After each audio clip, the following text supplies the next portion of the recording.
Hi friends, welcome to Lakshmi Max. இன்னைக்கு என்ன பார்க்க போறோம்னா SSC 2025ல என்னென்ன எக்ஸாம்லாம் கண்டக்ட் பண்ணுவாங்க. ஸோ இந்த எக்ஸாம் அப்ளை பண்ணுறதுக்கு மினிமம் ஏஜ் லிமிட் என்ன, மினிமம் குவாலிஃபிகேஷன் என்ன, ஸோ எங்கேருந்து நம்மளோட ப்ரிப்பரேஷனை ஸ்டார்ட் பண்ணணும், இது எல்லாத்தையும் பற்றின கம்ப்ளீட் இன்ஃபர்மேஷன் தான் இந்த வீடியோவில் நம்ம பார்க்க போகிறோம். ஸோ உங்களுக்கு இப்போ தான் 18 வயசு ஆகுது, இப்போ தான் நீங்கள் காலேஜ் ஃபஸ்ட் இயர் படிக்கிறீங்க அப்படின்னா இப்போவே உங்களோட ப்ரிப்பரேஷனை ஸ்டார்ட் பண்ணுங்கள். ஏன்னா எல்லா கவர்மெண்ட் எக்ஸாம்லையும் பார்த்தீங்க அப்படின்னா மினிமம் ஏஜ் லிமிட் வந்து 18 தான் கொடுத்துருக்காங்க. அதே மாதிரி மினிமம் குவாலிஃபிகேஷன் பார்த்தீங்க அப்படின்னா 10ஆம் கிளாஸ், மேக்ஸிமம் குவாலிஃபிகேஷன் பார்த்தீங்கன்னா டிகிரி வந்து மேக்ஸிமம் குவாலிஃபிகேஷன். பட் இந்த 18 இயர்ஸ் மினிமம் குவாலிஃபிகேஷன் 10ஆம் கிளாஸுக்கே இங்கே கவர்மெண்ட் சைடில் நிறைய போஸ்ட் வந்து இருக்கு. பட் நிறைய ஸ்டூடெண்ட்ஸுக்கு வந்து அது தெரியறது கிடையாது. இப்போ நம்ம தமிழ்நாடு பொறுத்த வரைக்கும் பார்த்தீங்கன்னா எல்லா ஸ்டூடெண்ட்டுமே படிக்கிறது டிஎன்பிஎஸ்சி எக்ஸாம் தான். டிஎன்பிஎஸ்சி எக்ஸாம் படிக்கிறது தப்பு கிடையாது. ஆனால் அது போக நம்ம பக்கத்தில் இருக்கக்கூடிய ஆர்ஆர்பி எக்ஸாமாக இருக்கட்டும், எஸ்எஸ்சி எக்ஸாமு, பேங்க் எக்ஸாமு, அதே மாதிரி பார்த்தீங்கன்னா இன்சூரன்ஸ் எக்ஸாமு, ஃபுட் கார்பரேஷனில் நடக்கக்கூடிய எக்ஸாமு, இந்த மாதிரி நிறைய எக்ஸாம்ஸ் வந்து இருக்குது. ஸோ இது எல்லாமே ஸ்டூடெண்ட்ஸோட இதுக்கு வந்து தெரியறது இல்லை. நிறைய பேருக்கு தெரியறது பார்த்தீங்கன்னா டிஎன்பிஎஸ்சி, மெயினாக டிஎன்பிஎஸ்சியில் நடக்கக்கூடிய குரூப் 4 வந்து எல்லாருக்குமே தெரியும். பட் ஆர்ஆர்பிலையும் பார்த்தீங்கன்னா அதே 10th குவாலிஃபிகேஷனுக்கு குரூப் டி எக்ஸாம் இருக்கு, 12th குவாலிஃபிகேஷனுக்கு என்டிபிசி எக்ஸாம் இருக்கு, எஸ்எஸ்சியில் அதே 10th குவாலிஃபிகேஷனுக்கு எம்டிஎஸ் எக்ஸாம் இருக்கு, 12th குவாலிஃபிகேஷனுக்கு சிஹெச்எஸ்எல் எக்ஸாம் இருக்கு. இந்த மாதிரி நிறைய இன்ஃபர்மேஷன் வந்து ஸ்டூடெண்ட்ஸுக்கு தெரியறது கிடையாது. ஓகேவா? ஸோ ஒரு காம்படிட்டிவ் எக்ஸாம் ப்ரிப்பேர் பண்றீங்க அப்படின்னா உங்களோட 18 வயசுல உங்களோட ப்ரிப்பரேஷனை ஸ்டார்ட் பண்ணுங்க. 18 வயசுல ப்ரிப்பரேஷன் ஸ்டார்ட் பண்ணிட்டீங்க அப்படின்னா 20 வயசுக்குள்ள ஒரு நல்ல வேலையில போய் செட்டில் ஆகிடலாம். ஓகே, ஸோ எஸ்எஸ்சி சைடில் இப்போ நான் உங்களுக்கு எக்ஸ்பிளைன் பண்ணக்கூடிய கேலண்டர் பார்த்தீங்கன்னா லாஸ்ட் இயரே ரிலீஸ் பண்ணிட்டாங்க. நிறைய ஸ்டூடெண்ட்ஸ் வந்து அவங்களோட ப்ரிப்பரேஷனை வந்து லாஸ்ட் இயரே ஸ்டார்ட் பண்ணிட்டாங்க. ஸோ நீங்கள் இன்னும் காம்படிட்டிவ் எக்ஸாமுக்கு ப்ரிப்பரேஷன் ஸ்டார்ட் பண்ணல அப்படின்னா இன்னையிலேருந்து உங்களோட ப்ரிப்பரேஷனை ஸ்டார்ட் பண்ணுங்க. ஸோ எஸ்எஸ்சி சைட்லேருந்து பார்த்தீங்கன்னா எஸ்எஸ்சி செலெக்ஷன் போஸ்ட், அதாவது செலெக்ஷன் போஸ்ட் எக்ஸாமினேஷன் பார்த்தீங்கன்னா 2/6/2025 வந்து நோட்டிஃபிகேஷன் ரிலீஸ் பண்ணுறாங்க. இதுக்கான அப்ளிகேஷன் பார்த்தீங்கன்னா 23/6/2025 அப்ளிகேஷன் வந்து க்ளோஸ் ஆகுது. எக்ஸாம் பார்த்தீங்கன்னா 24 ஜூலைலேருந்து 4 ஆகஸ்ட் வரைக்கும் எக்ஸாம் நடக்கு. இந்த செலெக்ஷன் போஸ்ட் அப்ளை பண்ணுறதுக்கு மினிமம் குவாலிஃபிகேஷன் பார்த்தீங்கன்னா 10ஆம் கிளாஸ், மேக்ஸிமம் குவாலிஃபிகேஷன் பார்த்தீங்கன்னா டிகிரி. இதில் வந்து 10ஆம் கிளாஸுக்கும் எக்ஸாம்ஸ் வந்து இருக்கும். அதே மாதிரி 12ஆம் கிளாஸ் முடிச்சிருக்கீங்கன்னா அதுக்கான போஸ்ட்டும் இருக்கும், டிகிரி முடிச்சிருக்கீங்கன்னா அதுக்கான போஸ்ட்டும் கொடுத்துருப்பாங்க. ஓகேவா? ஸோ நோட்டிஃபிகேஷன் வரும்போது இதுக்குள்ள என்னென்ன போஸ்ட்லாம் இருக்குங்கிறத நான் உங்களுக்கு எக்ஸ்பிளைன் பண்ணுறேன். ஓகே, ஸோ அதுக்கப்புறம் பார்த்தீங்கன்னா stenographer grade C and D வந்து சொல்லியிருக்காங்க. ஸோ அடுத்து கம்பைன் ஹிந்தி டிரான்ஸ்லேட்டர் எக்ஸாமினேஷன் சொல்லியிருக்காங்க. நம்ம ஸ்டூடெண்ட்ஸ் அப்ளை பண்ணக்கூடியது என்னென்ன எக்ஸாம்லான்னு பார்த்தீங்கன்னா இந்த செலெக்ஷன் போஸ்ட், அடுத்து பார்த்தீங்கன்னா எஸ்எஸ்சியில் நடக்கக்கூடிய இந்த கிராஜுவேட் லெவல் எக்ஸாம். ஸோ எஸ்எஸ்சியோட சிஜிஎல்னு சொல்லுவோம். எஸ்எஸ்சியில் நடக்கக்கூடிய ஒரு பெரிய எக்ஸாம் எது அப்படின்னு பார்த்தீங்கன்னா இந்த சிஜிஎல் தான், கம்பைன் கிராஜுவேட் லெவல் எக்ஸாம்னு சொல்லுவாங்க. இந்த எக்ஸாம் அப்ளை பண்ணுறதுக்கு உங்கள் கையில் ஒரு டிகிரி இருந்தாலே போதும், நீங்கள் வந்து இந்த எக்ஸாமுக்கு அப்ளை பண்ணலாம். இதுக்கான அப்ளிகேஷன் பார்த்தீங்கன்னா 9/6/2025 வந்து நோட்டிஃபிகேஷன் வரும். அன்னைக்கே அப்ளிகேஷன் வந்து உங்களுக்கு ஸ்டார்ட் ஆகிரும். 4/7/2025 அப்ளிகேஷன் வந்து க்ளோஸ் ஆகிரும். இதுக்கான எக்ஸாம் பார்த்தீங்கன்னா 13 ஆகஸ்ட்ல இருந்து 30 ஆகஸ்ட் வரைக்கும் எக்ஸாம் வந்து இருக்கும். ஓகே, ஸோ அதுக்கப்புறம் பார்த்தீங்கன்னா சப் இன்ஸ்பெக்டர் இன் டெல்லி போலீஸ் CAPF எக்ஸாம். ஓகேவா? ஸோ இதுக்கான நோட்டிஃபிகேஷன் பார்த்தீங்கன்னா 16/6/2025 நோட்டிஃபிகேஷன் ரிலீஸ் பண்ணுவாங்க. அப்ளிகேஷன் க்ளோஸ் ஆகிறது பார்த்தீங்கன்னா 7/7/2025 உங்களுக்கு அப்ளிகேஷன் க்ளோஸ் ஆகிரும். எக்ஸாம் பார்த்தீங்க அப்படின்னா 1 செப்டம்பர்ல இருந்து 6 செப்டம்பர் 2025 வரைக்கும் எக்ஸாம் வந்து நடக்கும். அடுத்து பார்த்தீங்க அப்படின்னா CHSL exam, combine higher secondary level exam. Okay, so இந்த எக்ஸாம் அப்ளை பண்ணுறதுக்கு பார்த்தீங்கன்னா உங்களோட குவாலிஃபிகேஷன் 12ஆம் கிளாஸ் நீங்கள் பாஸ் பண்ணியிருந்தாலே இந்த எக்ஸாம் வந்து எழுதலாம். ஓகே, ஸோ இதுக்கான அப்ளிகேஷன் பார்த்தீங்க அப்படின்னா 23/6/2025 அப்ளிகேஷன் வந்து ஓப்பன் ஆகும். 18/7/2025 அப்ளிகேஷன் க்ளோஸ் ஆகும். எக்ஸாம் பார்த்தீங்கன்னா 8 செப்டம்பர்ல இருந்து 18 செப்டம்பர் வரைக்கும் எக்ஸாம் வந்து நடக்கும். அடுத்து எஸ்எஸ்சியில் நடக்கக்கூடிய ஒரு முக்கியமான எக்ஸாம் எதுனா எஸ்எஸ்சியோட MTS அண்ட் ஹவல்தார்னு சொல்லுவாங்க. MTSனா மல்டி டாஸ்கிங் ஸ்டாஃப்னு சொல்லுவாங்க. இந்த எக்ஸாம் அப்ளை பண்ணுறதுக்கு 10ஆம் கிளாஸ் பாஸ் பண்ணியிருந்தாலே இந்த எக்ஸாம் வந்து நீங்கள் அப்ளை பண்ணலாம். இதுக்கான நோட்டிஃபிகேஷன் வந்து 26/6/2025 ரிலீஸ் பண்ணுவாங்க. உங்களுக்கான அப்ளிகேஷன் க்ளோஸ் ஆகிறது பார்த்தீங்கன்னா 24/7/2025 அப்ளிகேஷன் வந்து க்ளோஸ் ஆகும். எக்ஸாம் பார்த்தீங்க அப்படின்னா 20 செப்டம்பர்ல இருந்து 24 அக்டோபர் வரைக்கும் எக்ஸாம் வந்து இருக்கும். ஓகே, ஸோ அடுத்து எஸ்எஸ்சியோட ஜேஇ எக்ஸாம். ஸோ இதுக்கான நோட்டிஃபிகேஷன் 30/6/2025. எல்லா நோட்டிஃபிகேஷனையும் நீங்கள் நல்லா தெளிவாக பாருங்களேன். எல்லா நோட்டிஃபிகேஷனுமே அடுத்த மாதம் தான் ரிலீஸ் பண்ண போகிறாங்க. ஜூனில் தான் எல்லா நோட்டிஃபிகேஷனுமே உங்களுக்கு ரிலீஸ் ஆக போகுது. நீங்கள் எஸ்எஸ்சி படிக்கிறீங்க அப்படின்னா அடுத்த மாதம் ஃபுல்லாகவே உட்காந்து நீங்கள் எக்ஸாம் அப்ளை பண்ணுறதுக்கே உங்களுக்கு டைம் ஃபுல்லாகவே போயிடும். ஓகேவா? ஸோ உங்களோட ப்ரிப்பரேஷனை ஸ்டார்ட் பண்ணுங்கள். எதுக்காக சொல்கிறேன் அப்படின்னு பார்த்தீங்கன்னா, நிறைய ஸ்டூடெண்ட்ஸ் இந்த கேலண்டர் வரும்போது இல்லை அதுக்கு முன்னாடியே அவங்களோட ப்ரிப்பரேஷன் வந்து ஸ்டார்ட் பண்ணிட்டாங்க. எஸ்எஸ்சி ஜேஇயோட அப்ளிகேஷன் பார்த்தீங்கன்னா 21/7/2025 க்ளோஸ் ஆகுது. எக்ஸாம் வந்து 27 அக்டோபர்லேருந்து 31 அக்டோபர் வரைக்கும் எக்ஸாம் வந்து நடக்குது. அடுத்து கான்ஸ்டபிள் டிரைவர் மேல் இன் டெல்லி போலீஸ் எக்ஸாம். ஸோ இதுக்கான அப்ளிகேஷன் வந்து ஜூலை டு செப்டம்பரில் ஓப்பன் ஆகும். அதே மாதிரி எக்ஸாம் வந்து நவம்பர் டு டிசம்பரில் இருக்கும். ஓகே, ஸோ அதே மாதிரி அப்படி பார்த்தீங்கன்னா ஸோ எஸ்எஸ்சியோட GD exam, constable GD in central armed police forces. ஓகேவா? So SSC GD exam. Okay, so இந்த எக்ஸாமும் பார்த்தீங்கன்னா வெறும் 80 மார்க்குக்கு தான் உங்களுக்கு எக்ஸாமே நடக்கும். 80 மார்க்கில் பார்த்தீங்கன்னா English, maths, reasoning, general awareness வந்து கேட்டிருப்பாங்க. ரொம்ப ஈஸியாக ஸ்கோர் பண்ணக்கூடிய ஒரு எக்ஸாம் இந்த எஸ்எஸ்சி ஜிடி எக்ஸாம். இதுக்கும் அப்ளிகேஷன் பார்த்தீங்கன்னா அக்டோபர் 2025 ஓப்பன் ஆகுது. நவம்பர் 2025 அப்ளிகேஷன் க்ளோஸ் ஆகுது. ஜனவரி டு பிப்ரவரியில் பார்த்தீங்கன்னா உங்களுக்கு ஜிடிக்கான எக்ஸாம் வந்து நடக்கும். ஓகே, ஸோ இது வந்து எவ்ரி இயர் பார்த்தீங்கன்னா எஸ்எஸ்சில இருந்து நாங்கள் அடுத்த வருஷத்துக்கு என்னென்ன எக்ஸாம்லாம் கண்டக்ட் பண்ணுவோம் அப்படிங்கிறதுக்கான ப்ரியராகவே என்ன கொடுத்துருவாங்க அப்படின்னு பார்த்தீங்கன்னா கேலண்டர் வந்து கொடுத்துருவாங்க. இந்த இது பார்த்தீங்கன்னா 2025 நடக்கக்கூடிய எக்ஸாமுக்கான கேலண்டர். இதை எப்போ கொடுத்தாங்க அப்படின்னு பார்த்தீங்கன்னா 2024 கொடுத்துட்டாங்க. இதே மாதிரி பார்த்தீங்கன்னா ரயில்வேக்கும் 2025 என்னென்ன எக்ஸாம்லாம் நாங்கள் கண்டக்ட் பண்ணுவோம் அப்படிங்கிறதுக்கான கேலண்டர் வந்து 2024 ரிலீஸ் பண்ணிட்டாங்க. அதுக்கும் நான் தனியாக ஒரு வீடியோ வந்து அப்லோட் பண்ணியிருக்கேன். அந்த வீடியோ வந்து பார்த்துருங்க. இப்போ எஸ்எஸ்சி பொறுத்த வரைக்கும் எல்லா எக்ஸாமுக்கும் ஓவராலாக இப்போ நான் சொன்ன எல்லா போஸ்ட்டுக்குமே ஓவராலாக பார்த்தீங்கன்னா சிலபஸ் என்ன அப்படின்னா English, maths, reasoning, general awareness. இதில் இங்கிலீஷு பார்த்தீங்க அப்படின்னா ஒவ்வொரு எக்ஸாமுக்கும் மாறும். இப்போது நான் என்ன சொன்னேன், 10th லெவல்லேருந்து டிகிரி லெவல் வரைக்கும் உங்களுக்கு எக்ஸாம்ஸ் இருக்குது. 10th லெவலுக்கு பார்த்தீங்கன்னா உங்களுக்கு எஸ்எஸ்சியோட எம்டிஎஸ் எக்ஸாம் இருக்குது. 12th லெவலுக்கு பார்த்தீங்கன்னா சிஹெச்எஸ்எல் எக்ஸாம் இருக்குது. டிகிரி லெவலுக்கு பார்த்தீங்கன்னா சிஜிஎல் எக்ஸாம் இருக்குது. ஓகே, ஸோ இப்போ ஒருத்தங்க வந்து எம்டிஎஸ் எழுதுறாங்க அப்படின்னா அவங்களோட இங்கிலீஷ் பேப்பருக்கும் சிஜிஎலோட இங்கிலீஷ் பேப்பருக்கும் வித்தியாசம் இருக்குது. ஓகே, அப்போ நீங்கள் எம்டிஎஸ் வந்து ஈஸியாக கிளியர் பண்ணிடலாம். அதாவது நான் சிஜிஎல் தான் ஃபஸ்ட்டே கிளியர் பண்ணுவேன்னா அதுக்கு தகுந்த மாதிரி நீங்கள் எல்லாமே எடுத்து படிக்கணும். ஓகே, ஆனால் நான் ஒரு லோ லெவல் ஜாபில் போயிட்டு அதுக்கப்புறம் அடுத்தடுத்த லெவலுக்கு போகிறேன் அப்படின்னா ஈஸியாக நான் ஃபஸ்ட்டே கிளியர் பண்ணணும் அப்படிங்கிற ஸ்டூடெண்ட்டு எம்டிஎஸ், சிஹெச்எஸ்எல் வந்து ரொம்ப ஈஸியாக கிளியர் பண்ணிடலாம். எஸ்எஸ்சியோட ஜிடியும் நீங்கள் வந்து ஈஸியாக கிளியர் பண்ணிடலாம். அப்போது இந்த எம்டிஎஸ்க்கு பார்த்தீங்கன்னா இங்கிலீஷும் ஜென்ரல் அவேர்னஸும் நீங்கள் நல்லா ப்ரிஃபரன்ஸ் கொடுத்து படிக்கணும்.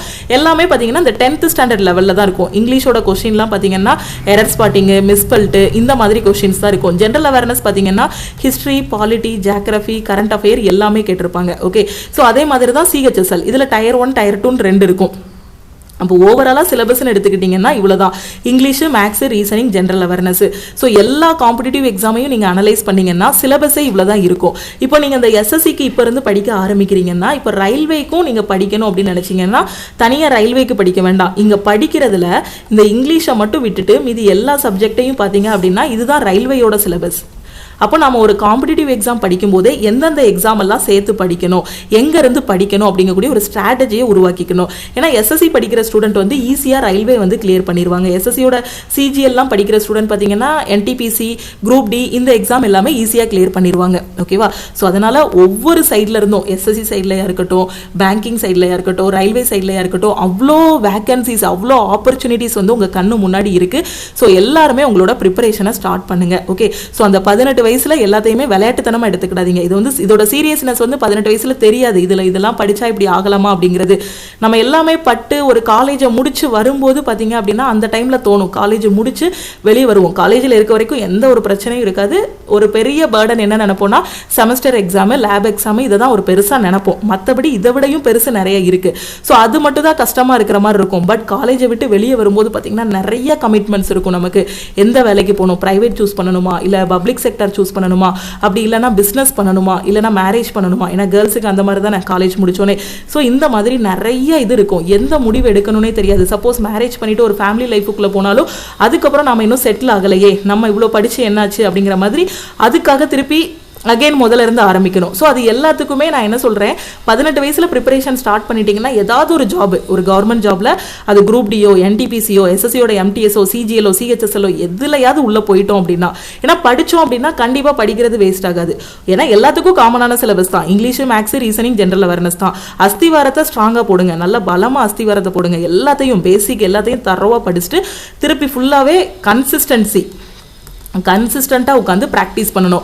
இது மட்டும் பண்ணால் போதும், எந்த காம்படிட்டிவ் எக்ஸாம்னாலும் ஈஸியாக கிளியர் பண்ணிடலாம். பட் படிக்கணும், கன்சிஸ்டண்ட்டாக உட்காந்து படிக்கணும். ஓகேவா? அதுக்கு எந்த சிலபஸ் என்ன ஏதுன்னு எல்லாத்தையும் எடுத்து உட்காந்து படித்தோம் அப்படின்னா கண்டிப்பாக லைஃப் வந்து சக்ஸஸ் தான். ஏன்னா இப்போ லாஸ்ட்டாக பார்த்தீங்கன்னா ரயில்வே எக்ஸாம் நடந்து முடிஞ்சிச்சு, இப்போ எக்ஸாம்ஸ் நடந்துட்டு இருக்கு. 2019 அந்த கோவிட் டைமில் வந்து நோட்டிஃபிகேஷனில் பார்த்தீங்கன்னா நிறைய பேர் அப்ளை பண்ணவங்க, காலேஜ் படிக்கிறவங்க அப்ளை பண்ணாங்க. ஸோ அதுக்கப்புறம் கோவிடால் டிலே ஆகி 3 வருஷத்துக்கு அப்புறம் தான் எக்ஸாம் நடந்துச்சு. பட் அந்த காலேஜ் படிக்கும்போது அப்ளை பண்ண ஸ்டூடெண்ட் அந்த கோவிட்ல 3 வருஷம் நமக்கு லாக்டவுன் எல்லாமே இருந்துச்சு இல்லையா, அந்த டைமை யூட்டிலைஸ் பண்ணி ரயில்வே எக்ஸாம் கிளியர் பண்ணி இப்போ ரயில்வே ஜாப்ல இருக்காங்க. அப்போ நமக்கு கிடைக்கக்கூடிய டைமு வாய்ப்பை வந்து நம்ம மிஸ் பண்ணிடக்கூடாது. ஓகே, ஸோ ஏன்னா நம்ம டிஎன்பிஎஸ்சி படிச்சுட்டு இருந்தாலும் ஓகே, டிஎன்பிஎஸ்சி படிக்கிறோம் அப்படின்னா அதை ஃபோக்கஸ் பண்ணி படிக்கணும். பட் அது நம்ம என்ன பண்ணுவோம்னா, ஐயோ எனக்கு அப்போ தெரியல, நான் டிஎன்பிஎஸ்சியே படிச்சுட்டு இருந்துட்டேன், நான் பேங்கிங்கே படிச்சுட்டு இருந்துட்டேன், எனக்கு வந்து ரயில்வேல இந்தந்த எக்ஸாம்லாம் இருந்துச்சுங்கிறது எனக்கு தெரியாமல் போச்சு, எஸ்எஸ்சியில் இந்த மாதிரி லோ லெவல் எக்ஸாம்லாம் இருந்திருக்கு, ஆர்ஆர்பியில் குரூப் டி எக்ஸாமுக்கு வெறும் ஒரே ஒரு சிங்கிள் எக்ஸாம் எனக்கு தெரியாது. இந்த மாதிரி நம்ம லைஃப்பில் ரெக்ரெட் பண்ணக்கூடாது. ஏன்னா ஃபெயிலியரை விட ரொம்ப கொடுமையானது எது அப்படின்னு பார்த்தீங்கன்னா ரெக்ரெட் பண்றது. ஓகே, ஸோ அதனால உங்களுக்கு கிடைச்சிருக்க டைமை வேஸ்ட் பண்ணாம உங்களோட ப்ரிப்பரேஷன் ஸ்டார்ட் பண்ணுங்க. கண்ணு முன்னாடி நிறைய எக்ஸாம்ஸ் இருக்கு. இதுக்கான நோட்டிஃபிகேஷன் எல்லாமே ரிலீஸ் பண்ணதும் நம்ம யூடியூப் சேனல்லே உங்களுக்கு செப்பரேட்டா வீடியோ வந்து கொடுத்துருவோம், ஒவ்வொரு எக்ஸாமுக்குமே கொடுத்துருவோம். இப்போ சிஜிஎலோட நோட்டிஃபிகேஷன் வருது அப்படின்னா அதை பற்றின இன்ஃபர்மேஷன் எல்லாமே கொடுத்துருவோம். சிஹெச்எஸ்எல் வருதுன்னா அதை பற்றின இன்ஃபர்மேஷன் எல்லாமே கொடுத்துருவோம். எங்கேருந்து படிக்கணும், என்ன படிக்கணும், அதுக்கான கிளாஸஸ் எல்லாமே யூடியூப்லேயே நம்ம வந்து கொடுத்துருவோம். ஓகே, ஸோ நீங்கள் என்ன பண்ணணும் அப்படின்னா கரெக்டாக நம்ம யூடியூப் சேனலை ஃபாலோ பண்ணிட்டு வரணும். ஏன்னா நம்ம ஒவ்வொரு டைமும் வரக்கூடிய நோட்டிஃபிகேஷனாக இருக்கட்டும், எக்ஸாம் பற்றின இன்ஃபர்மேஷனாக இருக்கட்டும், எக்ஸாமுக்கு என்னென்ன படிக்கணும் எல்லாமே யூடியூப் சேனலில் தான் நம்ம கொடுத்துட்ருக்கோம். ஓகே, ஸோ இப்போ தான் நீங்கள் வந்து ஃபஸ்ட் டைம் கவர்மெண்ட் எக்ஸாம் படிக்க போகிறீங்க அப்படின்னா ஃபஸ்ட்டு நம்ம யூடியூப் சேனலை சப்ஸ்கிரைப் பண்ணிக்கோங்க. இது எல்லாமே உங்கள் கண்ணு முன்னாடி இருக்க வாய்ப்புகள். அதே மாதிரி ரயில்வே சைடில் என்னென்ன வாய்ப்புகள் இருக்கு அப்படிங்கிறத நான் எஸ்டர்டே வீடியோல உங்களுக்கு வந்து சொல்லியிருக்கேன். அந்த வீடியோ பார்க்கல அப்படின்னா அதையும் பார்த்துருங்க. மினிமம் நீங்கள் வந்து 10ஆம் கிளாஸ் படிச்சிருந்து உங்கள் கையில் பார்த்தீங்க அப்படின்னா ஒரு 10ஆம் கிளாஸ் குவாலிஃபிகேஷனும் உங்களோட வயசு வந்து ஒரு 18 இருக்கு அப்படின்னா காம்படிட்டிவ் எக்ஸாம் வந்து ப்ரிப்பரேஷன் ஸ்டார்ட் பண்ணிருங்க. ஓகே, ஸோ இதெல்லாம் நான் எங்கேருந்து படிக்கணும் மேம் அப்படின்னு கேட்டிங்கன்னா நம்ம லக்ஷ்மி மேக்ஸ் ஆப்பை வந்து டவுன்லோட் பண்ணிக்கோங்க. ஓகே, ப்ளே ஸ்டோரில் நம்ம லக்ஷ்மி மேக்ஸ் ஆப் வந்து கொடுத்துருப்போம். ஆப்பை டவுன்லோட் பண்ணிக்கோங்க. டவுன்லோட் பண்ணிட்டு உங்களோட மொபைல் நம்பர் என்டர் பண்ணி லாகின் பண்ணிருங்க. நம்ம ஆப்ல ஆல் இன் ஒன் கோர்ஸ் வந்து கொடுத்துருப்போம். ஓகேவா? ஸோ இந்த கோர்ஸ்ல எல்லா சென்ட்ரல் கவர்மெண்ட் எக்ஸாமும் ஃபர்ஸ்ட் அட்டெம்ப்ட்ல கிளியர் பண்ற மாதிரி கிளாஸஸ் எல்லாமே கொடுத்துருப்போம். இதுக்கு முன்னாடி பாத்தீங்கன்னா மேக்ஸ் தனியா, ரீசனிங் தனியா அந்த மாதிரி கொடுத்துருந்தோம். அதுக்கப்புறம் பாத்தீங்கன்னா ரயில்வே தனியா, எஸ்எஸ்சி தனியா கிளாஸஸ் எல்லாமே கொடுத்துருந்தோம். இப்போ எல்லா ஸ்டூடெண்ட்டுமே 18 வயசுல இருந்து அவங்களோட ப்ரிப்பரேஷனை ஸ்டார்ட் பண்ணணுங்கிறதுக்காக ஒரே கோர்ஸ்லேயே பாத்தீங்க அப்படின்னா ரயில்வே எக்ஸாம் கவர் பண்ற மாதிரி எல்லாம் கொடுத்துருப்போம், எஸ்எஸ்சி எக்ஸாம் கவர் பண்ற மாதிரி கிளாஸஸ் கொடுத்துருப்போம். ஓகேவா? ஸோ அதே மாதிரி பேங்க் எக்ஸாம் கவர் பண்ற மாதிரி கொடுத்துருப்போம், டிஎன்பிஎஸ்சி எல்லாமே கவர் பண்ற மாதிரி கொடுத்துருப்போம். ஏன்னா ஒரு ஸ்டூடெண்ட்டுக்கு ஒரு எக்ஸாம் தான் இருக்கு அப்படிங்கிற மாதிரி செட்டில் ஆகிடுறாங்க. டிஎன்பிஎஸ்சினா டிஎன்பிஎஸ்சி மட்டும் தான் இருக்கு, வேற என்னென்ன எக்ஸாம்ஸ் இருக்குங்கிறது நிறைய பேருக்கு தெரியல.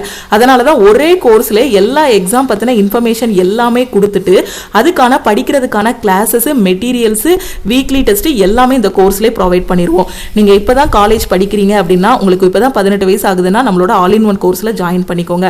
அது மட்டும் இல்லாமல் இப்போ ரீசெண்டாக வந்த ஆர்ஆர்பியோட குரூப் டி அப்ளை பண்ணியிருக்கீங்க, எஸ்எஸ்சி எக்ஸாம்ஸ் வந்து இனி அப்ளை பண்ண போறீங்க அப்படின்னாலும் நீங்களும் ஆல் இன் ஒன் கோர்ஸில் வந்து ஜாயின் பண்ணிக்கோங்க. இதில் இருக்கிறத மட்டும் ஃபாலோ பண்ணாலே உங்களால் ஃபர்ஸ்ட் அட்டெம்ப்ட்ல எக்ஸாம் வந்து கிளியர் பண்ண முடியும். ஸோ நம்ம ஆல் இன் ஒன் கோர்ஸில் இருக்கக்கூடிய கிளாஸஸை உங்களோட மொபைல் ஃபோன்லையும் நீங்கள் பார்த்துக்கலாம், உங்களோட லேப்டாப்லையும் நீங்கள் வந்து பார்த்துக்கலாம். ஓகே, நம்ம கோர்ஸில் ஜாயின் பண்ணதும் நீங்கள் பார்க்க வேண்டியது பார்த்தீங்கன்னா கண்டென்ட்டில் போய் பார்க்கணும். ஓகே, ஸோ இந்த கோர்ஸோட ஃபீஸ் பார்த்தீங்க அப்படின்னா உங்களுக்கு 1999 லைஃப் டைம் வேலிடிட்டி இருக்கும். ஏன்னா நான் சொல்லிட்டேன் உங்களுக்கு 18 வயசில் பார்த்தீங்க அப்படின்னா 10ஆம் கிளாஸுக்கான எக்ஸாமும் இருக்குது, டிகிரிக்கான எக்ஸாமும் இருக்குன்னு சொல்லிட்டேன். அப்போ ஒரு லோ லெவல் எக்ஸாம்லேருந்து ஹை லெவல் எக்ஸாம் வரைக்கும் கிளியர் பண்ணுற மாதிரி கிளாஸஸ் எல்லாமே இந்த ஒரு கோர்ஸ்லேயே உங்களுக்கு கொடுத்துருப்போம். அதனால தான் இந்த கோர்ஸோட வேலிடிட்டி பார்த்தீங்கன்னா லைஃப் டைம் வேலிடிட்டி ஆல்ரெடி வந்து கொடுத்துருக்கோம். ஓகே, ஸோ கண்டென்ட்டுக்குள்ளே போனீங்க அப்படின்னா உங்களுக்கான கிளாஸஸ் எல்லாமே இருக்கும். NTPCக்கான கிளாஸு, குரூப் டிக்கான கிளாஸு, SSC எக்ஸாமுக்கான கிளாஸஸ் எல்லாமே கொடுத்துட்டு ஒவ்வொரு எக்ஸாமுக்கான வீக்லி டெஸ்ட் எல்லாமே இதிலே ப்ரொவைட் பண்ணியிருப்போம். ஓகே, ஸோ இப்போ இதில் பார்த்தீங்கன்னா எந்த எக்ஸாம் நீங்கள் படிக்க ஆரம்பித்தாலும் ஃபஸ்ட் எடுத்ததும் சிலபஸ் வந்து கவர் பண்ணணும். ஓகே, ஏன்னா நிறைய ஸ்டூடெண்ட் நான் காம்படிட்டிவ் எக்ஸாம் ப்ரிப்பேர் பண்ணுறேன்னு சொல்லிட்டு ஃபஸ்ட் எடுத்தது என்ன பண்ணுவாங்கன்னா டெஸ்ட் ப்ராக்டிஸ் பண்ணுவாங்க. ஸோ ஃபஸ்ட் எடுத்தது இப்போ எதுவுமே தெரியாது, ஃபஸ்ட் எடுத்தது ஒரு டெஸ்ட் போடுறீங்க அப்படின்னா கண்டிப்பாக ஒரு கொஸ்டின் கூட சால்வ் பண்ண முடியாது. வேணா ஒரு கொஸ்டின் 2 கொஸ்டின் சிம்பிளிஃபிகேஷனில் சால்வ் பண்ண முடியுமே தவிர அந்த படிச்சுட்டு டெஸ்ட் போடுறதுக்கும் படிக்காமல் டெஸ்ட் போடுறதுக்கும் நிறைய வித்தியாசம் இருக்குது. ஓகேவா? ஸோ எடுப்புலேயே நிறைய பேர் டெஸ்ட் பேட்ச் மட்டும் ஜாயின் பண்ணுவாங்க, டெஸ்ட் மட்டும் போடுவாங்க.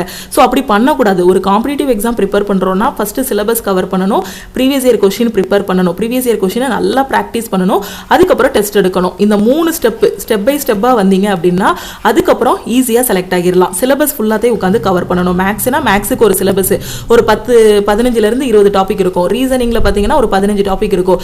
ஜென்ரல் அவேர்னஸ்ங்கிறது ஒரு கடல். இங்கிலீஷ் பார்த்தீங்க அப்படின்னா இது எல்லாத்தையும் விட ரொம்ப கம்மியான சிலபஸ். சொல்ல போனா ஒகாபுலரி அதே மாதிரி கிராமர் இது ரெண்டும் தெரிஞ்சா போதும், இங்கிலீஷ் வந்து ஈஸியா படிச்சிடலாம். ரயில்வே பொறுத்த வரைக்கும் இங்கிலீஷ் வந்து கிடையாது, SSCக்கு இங்கிலீஷ் உண்டு. ஓகே, ஜெனரல் அவேர்னஸ் பொறுத்த வரைக்கும் பாத்தீங்கன்னா history, polity, geography, current affair, economy எல்லாமே வரும். ஸோ எல்லாத்தையுமே கரெக்டா ஸ்பிளிட் பண்ணி படிச்சிட்டீங்க அப்படின்னா ஜெனரல் அவேர்னஸும் ஈஸி தான். ஓகே, ஃபர்ஸ்ட் இது எல்லாத்தையும் பிளான் பண்ணி படிக்கணும், சிலபஸ் எல்லாத்தையும் கவர் பண்ணணும். இந்த சிலபஸ் கவர் பண்ணதுக்கு அப்புறம் நம்ம எல்லாமே படிச்சிருக்கோம், நம்மளால சால்வ் பண்ண முடியுதா, ஒரு கொஸ்டின் எடுத்தா நமக்கு சால்வ் பண்ண முடியுதா அப்படிங்கிறதுக்கு ப்ரீவியஸ் இயர் கொஸ்டின்ஸ் எல்லாத்தையும் பிராக்டிஸ் பண்ணணும். ஓகே, அதை பிராக்டிஸ் பண்ணிட்டு அவங்க கொடுத்திருக்க டைமுக்குள்ள 1 hour எக்ஸாம் டைம் இல்ல 1.5 மணி நேரம் எக்ஸாம் டைம்னா இந்த டைமுக்குள்ள நம்மளால மேக்ஸிமம் நம்பர் ஆஃப் கொஸ்டின் போட முடியுதா அப்படிங்கிறதுக்கு டெஸ்ட் பிராக்டிஸ் பண்ணணும். இது 3வது ஸ்டெப். ஓகே, ஸோ இது எல்லாத்தையும் கரெக்டா அப்படி ஃபாலோ பண்ணிட்டு வந்தீங்க அப்படின்னா எந்த எக்ஸாம்னாலும் மினிமம் 6 மாசம் கஷ்டப்பட்டு படிச்சீங்கன்னா பாஸ் பண்ணிடலாம். ஓகே, மேக்ஸிமம் 1 year ஆகும். இவ்வளவுதான். அந்த கரெக்டான ஸ்ட்ராட்டஜி இருந்துச்சுன்னா மினிமம் 6 மாசம், மேக்ஸிமம் 1 year தான்.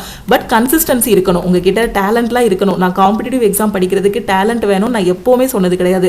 கன்சிஸ்டன்சி ப்ளஸ் ஹார்ட் ஒர்க் இது ரெண்டும் இருந்தாலே போதும், ஈஸியாக எக்ஸாம் வந்து கிளியர் பண்ணிடலாம். டேலண்டான பர்சன் வந்து 1 மணி நேரத்தில் ஒரு பாடத்தை முடிக்கிறாங்க அப்படின்னா நமக்கு டேலண்டே இல்லை, ஆனால் கன்சிஸ்டன்சி இருக்குன்னா நம்ம 5 மணி நேரம் எடுத்துக்கிறோம், கண்டினியூஸாக 5 மணி நேரம் படித்தோம் அப்படின்னா நாம ஈஸியாக கிளியர் பண்ணிடலாம். ஏன்னா டேலண்டான பர்சனுக்கு 1 மணி நேரத்தில் புரியுது, நமக்கு அதே பாடம் 2 மணி நேரம் 3 மணி நேரம் ஆகுதுன்னா நம்ம எக்ஸ்ட்ரா டைம் போட்டோம்னா நாம ஈஸியாக என்ன பண்ணிடலாம், எக்ஸாம் வந்து கிளியர் பண்ணிடலாம். Okay, consistency hard work. இப்போ டேலண்ட் இருக்கிறவங்க கூட பார்த்தீங்கன்னா நிறைய பேர்கிட்ட கன்சிஸ்டன்சி இருக்காது. பட் கன்சிஸ்டன்சி இருக்கிறவங்க ஹார்ட் ஒர்க் போடுறதுக்கு கொஞ்சம் சோம்பேறித்தனப்படுவாங்க, டெய்லி 1 hour மட்டும் போதும் அப்படின்ட்டு. பட் ரெண்டுமே வேணும். ஓகே, ஸோ ஹார்ட் ஒர்க்கும் வேணும், கன்சிஸ்டன்சி வேணும். அட்லீஸ்ட் ஒரு கன்சிஸ்டன்சி கொடுத்தீங்கன்னா டெய்லி ஒரு ப்ராக்ரஸ் ஆகிட்டு இருக்கும். ஒரு நாளைக்கு ஒரு டாபிக் முடிக்கிற மாதிரி இருக்கும். அதே 30 நாள் பார்த்தோம் அப்படின்னா 30 டாபிக் முடிச்சிடலாம். அதுதான் கன்சிஸ்டன்சி. ஓகேவா? ஸோ இப்போ ஆல் இன் ஒன் கோர்ஸில் ஜாயின் பண்ணக்கூடிய ஸ்டூடெண்ட் இதுதான் நம்ம டீமோட வாட்ஸ்அப் நம்பர். இந்த நம்பரை லக்ஷ்மி மேக்ஸன் சேவ் பண்ணிட்டு இந்த நம்பருக்கு ஐ வாண்ட் ஆல் இன் ஒன்னு மெசேஜ் பண்ணுங்க. நீங்க மெசேஜ் பண்ணதும் டீம்ல இருந்து கான்டாக்ட் பண்ணிட்டு ஜிபே நம்பர் இல்லை அக்கௌண்ட் நம்பர் கொடுப்பாங்க. அதுக்கு 1999 பே பண்ணிட்டு பேமெண்ட்டோட ஸ்கிரீன்ஷாட் சென்ட் பண்ணீங்கன்னா டீம் வந்து பேக் எண்ட்ல இருந்து அக்சஸ் கொடுத்துருவாங்க. அதுக்கப்புறம் நீங்க எந்த எக்ஸாம் படிக்கிறீங்களோ அதுக்கான கிளாஸஸ் எல்லாமே ஃபாலோ பண்ணிக்கலாம். இப்போ நான் காலேஜ் ஸ்டூடெண்டா உள்ள ஜாயின் பண்றேன் மேம், இந்த கிளாஸஸ் எல்லாமே நான் கம்ப்ளீட் பண்றதுல எனக்கு என்ன பெனிஃபிட் அப்படின்னு கேட்டீங்கன்னா, நீங்க இன்ஜினியரிங் படிக்கிறீங்க அப்படின்னா ஃபைனல் இயர்ல பாத்தீங்கன்னா இல்லைன்னா 3rd இயர்ல கேம்பஸ் இன்டர்வியூ வரும். அதுலயும் இதே மேக்ஸ் ரீசனிங் தான். மேக்ஸ்ல உள்ள ஏஜஸ் ஸோ இந்த மாதிரி தான் கேட்பாங்க, ஏஜஸ் பர்சன்டேஜ் இந்த மாதிரி கொஸ்டின்ஸ் தான் கேட்பாங்க. அப்போ கேம்பஸ் இன்டர்வியூக்கும் யூஸ்ஃபுல்லா இருக்கும். ஏன்னா எல்லா காலேஜ்லயும் பாத்தீங்கன்னா ஃபைனல் இயர்ல கேம்பஸ் இன்டர்வியூக்கான பிளேஸ்மெண்ட் கிளாஸஸ் வந்து வைப்பாங்க. அதாவது ஒரு மாசம் கண்டினியூஸா கிளாஸஸ் வைப்பாங்க. அதுல சொல்லி கொடுக்கறது பாத்தீங்கன்னா மேக்ஸ் அண்ட் ரீசனிங் தான் சொல்லி கொடுப்பாங்க. ஓகே, ஸோ அது எல்லாத்தையும் நீங்க ஃபர்ஸ்ட் இயர்லேயே படிக்க ஆரம்பிச்சிட்டீங்கன்னா உங்களுக்கு அந்த மேக்ஸ் அண்ட் ரீசனிங் பத்தின பயம் இருக்காது. எல்லா காம்படிட்டிவ் எக்ஸாமுக்குமே யூஸ்ஃபுல்லா இருக்கும்.